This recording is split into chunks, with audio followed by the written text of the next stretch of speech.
Las constelaciones familiares sacan a la luz que los límites que hemos trazado alrededor de nuestro yo son mucho más amplios de lo que la filosofía presuponía hasta este momento. Muchas suposiciones y conclusiones filosóficas se demuestran por las experiencias de las constelaciones familiares, insuficientes o incluso erróneas. Por ejemplo, mucho de lo que se decía sobre la libre voluntad, la autorresponsabilidad y sobre la autonomía del hombre y de su pensamiento y volición. A través de las constelaciones familiares sale a la luz que la familia, a la cual pertenecemos, posee un yo común y un alma común. A través de las constelaciones familiares podemos vivenciar que lo que experimentamos como nuestro yo personal y como nuestra alma personal es conducido por algo más vasto y más grande en una determinada dirección. Yo lo llamo la gran alma. A través de esta alma más grande somos enlazados e implicados en los destinos de otros miembros de la familia, de manera que esos destinos se vuelven nuestros, sin que nosotros ni ellos podamos ejercer alguna influencia sobre ella. Pues bien, ¿quiénes son en particular las personas cuyos destinos son tomados por un yo común y un alma común, que los interrelaciona como partes de un todo y que los toma al servicio de ese todo? Son las siguientes personas consanguíneas. 1. Los hermanos, todos, incluso los que nacieron muertos y los abortados. 2. Los padres y sus hermanos, pero no sus parejas e hijos. 3. Los abuelos, pero no sus hermanos, con muy pocas excepciones. Algunos de los bisabuelos. 5. De las generaciones más atrás, los asesinos y sus víctimas, si eran miembros de la familia. Además, también pertenecen a esta familia otros parientes no consanguíneos, por ejemplo, los que han hecho lugar para un miembro consanguíneo de la familia. 6. Parejas anteriores de padres o abuelos, porque estas personas han hecho lugar para los padres o abuelos de un miembro familiar posterior. En este sentido, no es importante si las parejas anteriores hicieron lugar a través de su muerte o a través de una separación. Hasta qué punto pertenecen a la familia se puede deducir del hecho de que son representadas por un hijo de una relación posterior, sin que los afectados tengan conciencia de ello. 7. También pertenecen al sistema familiar aquellos parientes no consanguíneos por cuya pérdida ciertos miembros de la familia obtuvieron un beneficio. Por ejemplo, antiguos esclavos de la familia u otros explotados, sobre todo quienes debieron pagar con su vida. También ellos más adelante son representados por un miembro de la familia, sin que éste tenga conciencia de ello. En general, una constelación familiar saca a la luz este tipo de implicación. 8. También los asesinos de víctimas de la familia pertenecen al sistema, aún sin haber sido miembros de la familia. Del mismo modo, víctimas de asesinos de la familia, incluso si sus víctimas no pertenecían a la familia.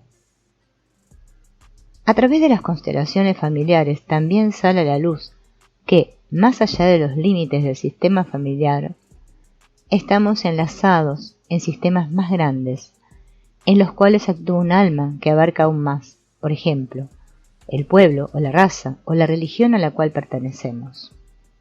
Podría objetarse que la inserción en este tipo de grupos más grandes resulta sobre todo de una situación de intereses comunes. Sin embargo, eso no explica que incluso dentro de esos sistemas grandes, el reconocimiento y la abolición sean manejados por fuerzas a cuya merced están los individuos y los sistemas familiares. Si no, ¿cómo se explicaría que determinadas realidades no son percibidas o son negadas colectivamente a pesar de estar a la vista? Por ejemplo, la realidad de que todos los seres humanos en esencia son iguales? Lo que pone límites al reconocimiento, al comportamiento y a las acciones correspondientes, lo iremos viendo detalladamente. Primero comenzaremos por señalar las dimensiones del alma, unas dimensiones cada vez más amplias que nos influencian y conducen. Efectos del alma. El alma es la fuerza que mantiene unido lo vivo y que lo mueve. Permite que lo vivo se desarrolle y se reproduzca conforme a un orden predeterminado. Le posibilita el intercambio con otros seres vivos que lo mantienen con vida. Y aparentemente abandona lo vivo cuando su tiempo se ha cumplido. Aparentemente porque a la vida en el sentido más amplio también le sirve lo que fue abandonado por el alma. La vida, al igual que el alma, es experimentada como algo propio. Pero no es nada propio porque ya estaba ahí antes que nosotros y también estará después de nosotros. Esto significa que, si bien pertenecemos a la vida y al alma, jamás podemos poseer personalmente el alma y la vida. Por lo tanto, en realidad tampoco las podemos perder. Todo lo viviente y con ello incluso lo material sin vida están al servicio de la misma alma que lo relaciona todo con todo, y todos en ese sentido están sometidos a ella. También experimentamos al alma como esciente, pero no lo es desde sí misma. Está al servicio de una fuerza que la supera, una fuerza más elevada que realmente es esciente y que actúa en el alma y a través de ella. El alma mantiene unido al organismo vivo y guía la cooperación de sus órganos individuales, de manera que cada órgano individual sirva a un todo más grande. El alma se ocupa de que en ese organismo no se pierda nada. Así, si algo se perdió, lo reemplaza en la medida de lo posible. El alma está al servicio de una totalidad y busca mantenerla, desarrollándola y ampliándola como un todo. Busca el crecimiento y lo nuevo. Por ese motivo los órdenes que sigue son órdenes de crecimiento y de evolución. Órdenes que van uniendo una cantidad cada vez mayor de lo individual para formar un todo más grande. Cuando observamos esos órdenes y sus efectos en las relaciones humanas, son órdenes del amor. Esto significa que no tenemos al alma, sino que estamos en un alma. Cuando nos entregamos a ella y nos mantenemos en sintonía con ella, nos sentimos animados, dotados de alma, de una manera especial, interpenetrados por mucho y vibrando con mucho. Individuos aislados no pueden comprenderse entre sí. Tampoco pueden lograr una sintonía con su entorno o comprenderlo, porque ¿cómo podrían superar lo que se interpone entre ellos? Solo algo común a todos posibilita la comprensión mutua y el intercambio, aún sin hablar. Eso que les es común es el alma que tienen en común. Ya Platón llamó al alma a lo que posibilita la comprensión entre los seres humanos. La forma en que el alma de un individuo lo toma y lo induce a moverse en cierta dirección se vuelve una experiencia abierta a todos a través de las constelaciones familiares. Por ejemplo, cuando los representantes de ciertos miembros de la familia repentinamente son dominados por sentimientos e impulsados por movimientos a los cuales no se pueden resistir. Esos son movimientos del alma que sacan algo oculto a la luz, que ordenan algo que está desordenado y que llevan a un fin algo que estaba pendiente. Sobre todo, son movimientos que unen de manera reconciliadora algo que antes estaba en oposición y excluido. Aquí se demuestra que el alma sabe, que el alma es activa, que el alma se orienta hacia una meta, y que el alma comienza a actuar independientemente de nuestra conciencia y nuestro pensamiento y volición, y en el resultado supera ampliamente lo que sería posible según nuestras planificaciones. El alma es lo que sentimos cerca, lo que vivenciamos como lo más cercano, porque incluso a nuestro cuerpo lo sentimos únicamente a través del alma. Como cuerpo nos pertenece a través de nuestra alma. Solamente a través del alma estamos con vida.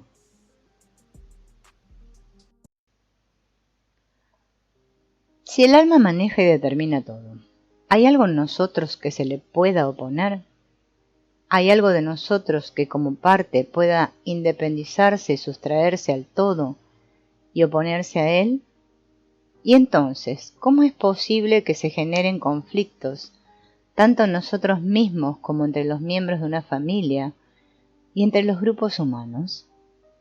El alma quiere los conflictos porque quiere el crecimiento, quiere la lucha por el mejor lugar y por el mejor resultado. Quiere los conflictos porque quiere la selección y la evolución, y por lo tanto también el ocaso de uno y el triunfo del otro. Únicamente, en el resultado final no hay nada que pueda oponérsele. Una vez allí, todo estuvo al servicio de su objetivo, incluso lo que parecía apartarse y por ello sucumbió.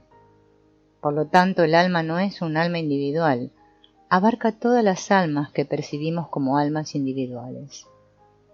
Lo que aquí percibimos a lo grande y a lo que debemos asentir a lo grande, también es válido dentro del alma que nosotros vivenciamos como alma personal.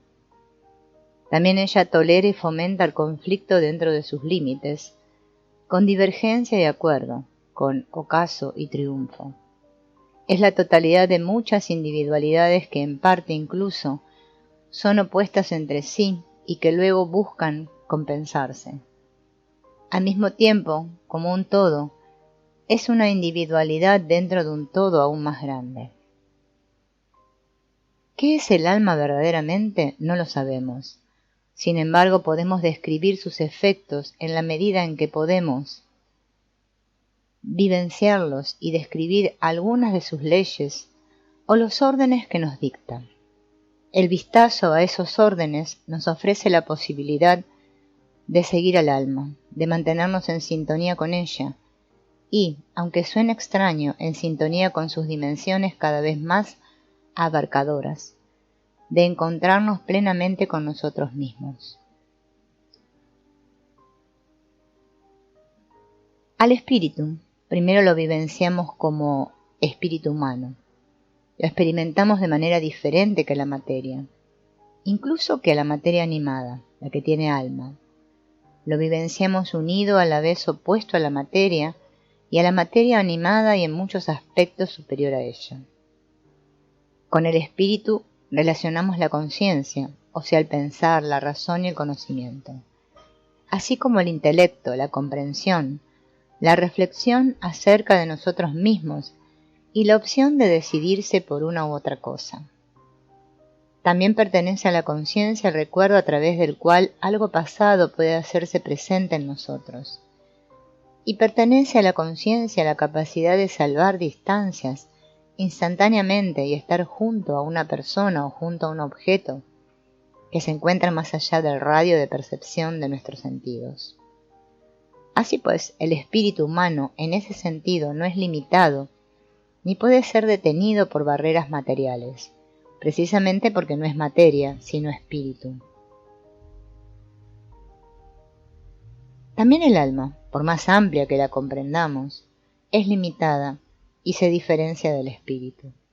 Porque al igual que la materia, también el alma obedece ciertos órdenes que no deben provenir de ella, sino de afuera, precisamente de algo más allá del alma, del espíritu. Sin embargo, aquí el espíritu ya no es el espíritu humano, ya que incluso el espíritu humano debe someterse a ciertos órdenes que proceden de afuera. Por lo tanto, se diferencia de ese otro espíritu que le dicta esos órdenes. Por ejemplo, las categorías dentro de las cuales debe moverse nuestro pensamiento Categorías como el espacio y el tiempo, la causa y el efecto o las leyes de la lógica. Es decir, que nuestro espíritu participa de otro espíritu que lo abarca y al mismo tiempo lo limita. Este espíritu, de su espíritu, da espíritu al nuestro y de esa forma libertad y dependencia. Estas expresiones se mueven dentro de los órdenes dictados a nuestro espíritu y por ese motivo no pueden alcanzar lo que dicta esos órdenes a nuestro espíritu. Incluso la denominación espíritu aquí solo figura como la máxima posibilidad de nuestro decir. Esa denominación no es una verdadera expresión para aquello a lo que aquí nos referimos cuando decimos espíritu. Es decir, que cuando también aquí usamos esa palabra, debemos ser conscientes de que al mismo tiempo es válida para algo completamente diferente entre sí. No obstante, dentro de esos límites podemos decir que en esa segunda acepción el espíritu debe ser la fuerza creadora detrás de todo lo existente que nosotros podemos vivenciar.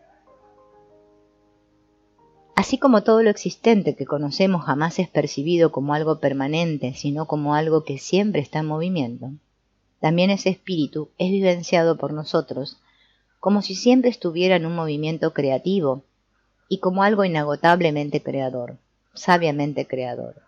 Por lo tanto, todo lo creado con sabiduría, en ese sentido es espiritual, está imbuido por el espíritu y espiritualizado. Si experimentamos el alma como sabia y a través del alma, también nuestro cuerpo, solo lo son porque son movidos por ese espíritu y por lo tanto al mismo tiempo son espirituales. Conflictos en el espíritu. Igual que sucede con el alma, en el ámbito del espíritu, algo espiritual puede oponerse al espíritu. También el espíritu humano se espiritualiza mediante conflictos. Hay en él oscilaciones entre un más o un menos de lo espiritual, y por tanto también desarrollo y decadencia. Lo creativo que nosotros conocemos juega con muchas posibilidades que para imponerse deben aprender y también probarse y evolucionar. Por lo tanto, también en el ámbito del espíritu existe la competencia y la prueba, el fracaso y el éxito. El espíritu humano también puede oponerse al alma y al cuerpo. Puede querer otra cosa distinta a lo que el alma dicta al cuerpo y a lo que es lo adecuado para el cuerpo. De esa manera, a veces el espíritu humano se vuelve el adversario del alma y el adversario de nuestra salud. ¿Dónde comienza entonces el orden que pone en concordancia cuerpo, alma y espíritu?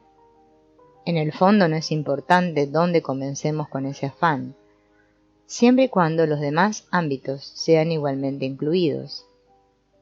A mí me parece que lo más difícil es comenzar con el orden del espíritu humano. En eso nos ayuda la filosofía. Ella nos capacita para percibir con exactitud, para diferenciar entre lo verdadero y lo que solo afirmamos o deseamos, y también para percibir lo que es posible y adecuado para nosotros. Ella es la disciplina del espíritu que lo toma al servicio de lo que es posible y adecuado para nosotros, y de esa forma se vuelve filosofía aplicada en el sentido más amplio de la palabra.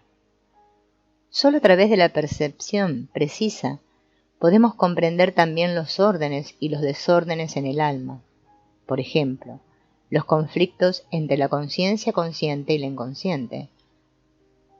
Cuando el alma, con la ayuda del espíritu, ha logrado encontrar un orden con los movimientos opuestos encomendados, un orden no solo dentro del individuo, sino también dentro del sistema familiar al cual pertenece, puede también ayudar al cuerpo a encontrar ese orden que lo mantiene sano y en un intercambio acorde con su entorno. Más allá de eso, el espíritu en sintonía con el alma comprende algo que habita oculto más allá de lo perceptible en un primer plano. Es decir, reparte algo de su esencia en las cosas, en el ser humano y en el mundo. Puede darle un nombre y puede volverlo visible y capaz de ser experimentado. Por ejemplo, en la poesía, en el arte plástico, en la música, en la matemática, en la ciencia. Comprender la esencia y lo esencial Es un proceso creativo y algo esencialmente espiritual. Es parte de la esencia del espíritu. Por ese motivo, el espíritu humano también crea órdenes que no son dictados, que van más allá de los órdenes dictados, aunque sin revocarlos. Por ejemplo, órdenes políticos y lo que generamos y vivenciamos como cultura. A esa cultura pertenece también la filosofía, siempre y cuando pruebe ser creativa, en sintonía con la realidad. Es decir, en la medida en la que es aplicable y es aplicada. A través del espíritu humano estamos unidos de manera especial con la fuerza creadora de origen y estamos a su servicio, sobre todo cuando también estamos vinculados a ella con sabiduría, cuando somos conscientes de ella y cuando estamos en sintonía con ella. ¿Cómo podemos estar en sintonía con ella si en lo esencial permanece oculta para nosotros? Centrándonos. Cuando en lo más profundo la reconocemos como nuestra causa y cuando en el proceso de soltar experimentamos cada vez más ser guiados por ella. Cuando nos entregamos a esa guía prácticamente a ciegas y sin embargo nos entregamos a ella despiertos, creativos y conscientes gracias a ella. En ese proceso nuestro espíritu alcanza su plenitud. Se vuelve espíritu por ese espíritu. En la ejecución ya no se diferencia de él y sin embargo jamás es igual a él.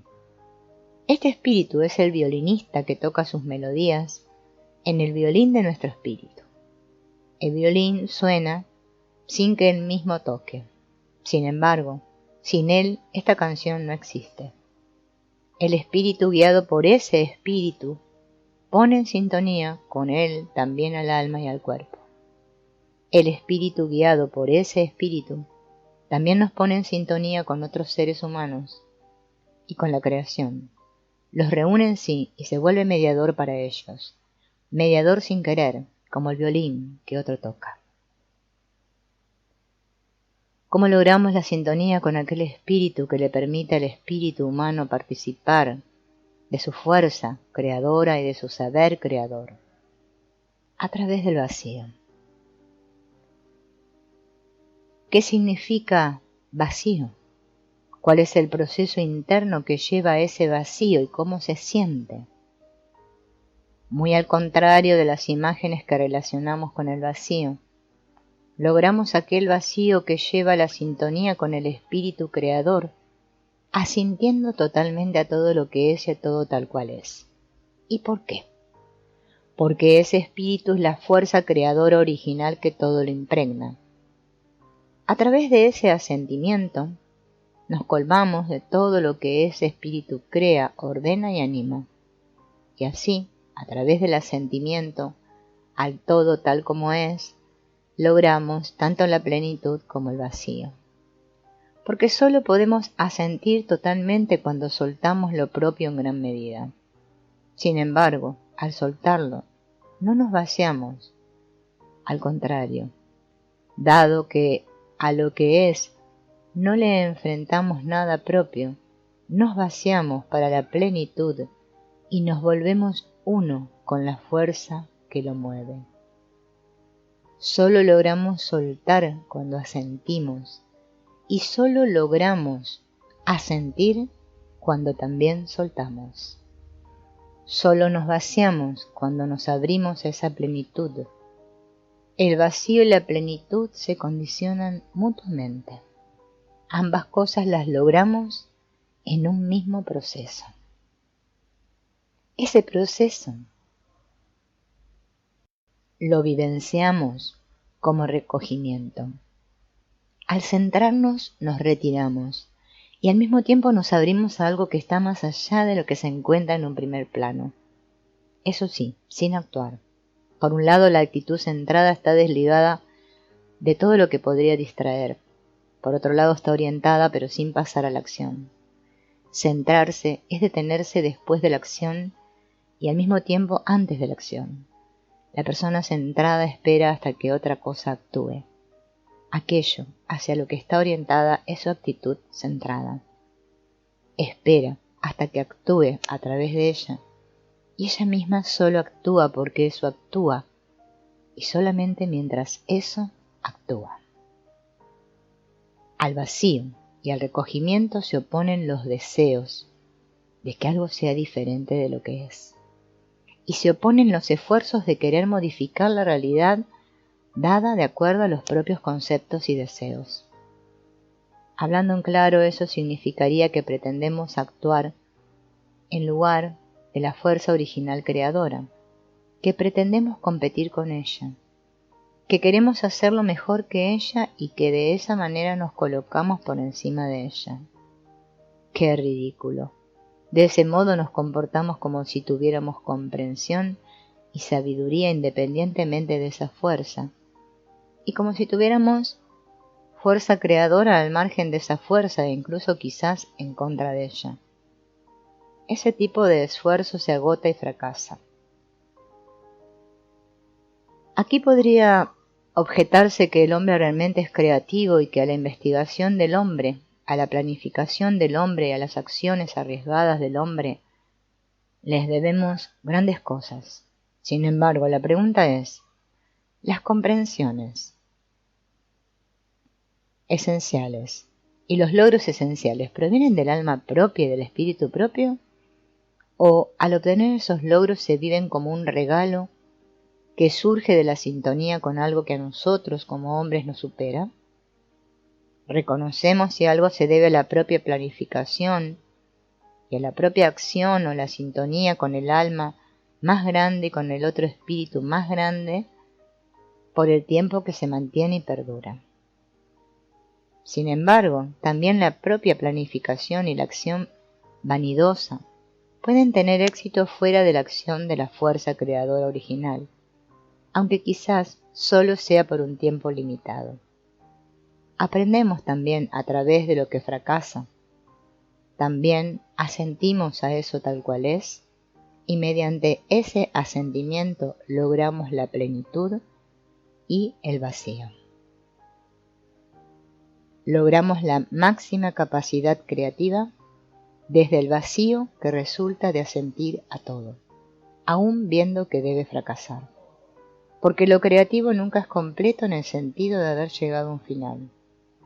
El concepto de que algo debe ser completo es una expresión de deseo humana incompatible con la acción del espíritu humano y la acción del espíritu creativo de origen, porque en lo perfecto se termina lo creativo.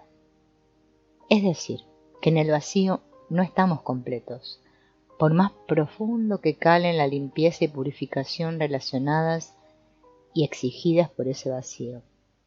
A pesar de que en él nos volvemos serenos y estamos despiertos sin actuar, el espíritu creativo actúa por medio de nosotros casi caprichosamente, de manera que finalmente incluso actuamos simplemente mediante nuestra presencia y nuestro estar ahí. Atraemos sin traer, reconocemos sin esfuerzo, reconciliamos sin intención de hacerlo, ordenamos sin intervenir, servimos sin dominar. En el vacío somos tomados sin tomar, rebasamos sin retener, encontramos sin buscar, sabemos sin estudiar, amamos sin quitar, actuamos sin que se note y somos libres sin elegir.